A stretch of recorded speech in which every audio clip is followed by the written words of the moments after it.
কেরালার রাজনীতিতে ৪৬ বছরের এক লৌহ কঠিন দুর্গের পতন। কোনো জাজরেল নেতা নয়, বরং ৩৪ বছর বয়সের এক হিজাবি মুসলিম তরুণীর হাত ধরে তাসের ঘরের মতো ভেঙে পড়ল বামপন্থীদের দম্ভ। তিনি ইন্ডিয়ান ইউনিয়ন মুসলিম লীগের লড়াকু নেত্রী অ্যাডভোকেট ফাতেমা তাহিলিয়া।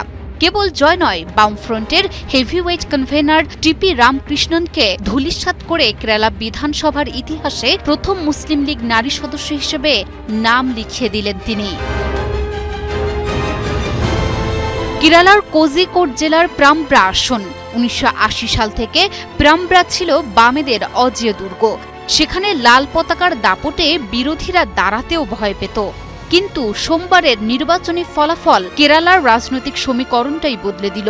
২০২১ সালেও যে আসনে সিপিআই নেতা রামকৃষ্ণন ২২,০০০ ভোটের বিশাল ব্যবধানে জিতেছিলেন, ২০২৬-এ সেখানে বইল উল্টো হাওয়া। ৮১,৪২৯ ভোট পেয়ে ৫,০৮৭ ভোটের ব্যবধানে এলডিএফ-এর সেই দম্ভ গুড়িয়ে দিয়েছেন ফাতিমা তাহিলিয়া।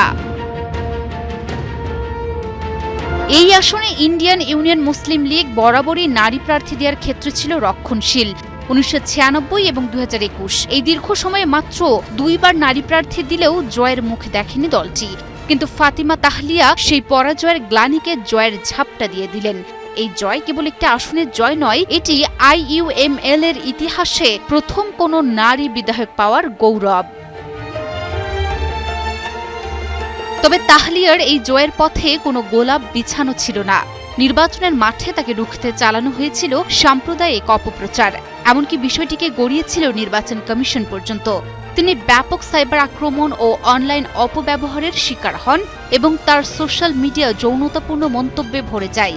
হিজাব পরিহিতা নারী হিসেবেও তার সক্ষমতা নিয়ে প্রশ্ন তোলা হয়েছিল।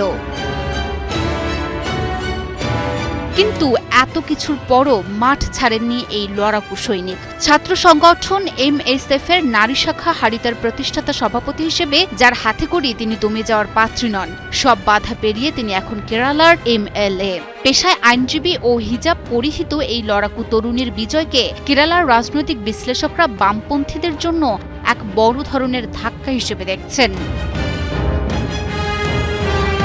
কেরালার বিধানসভায় হিজাব পরিহিত এক আইনজীবী তরুণীর হাত ধরেই শুরু হলো এক নতুন যুগের।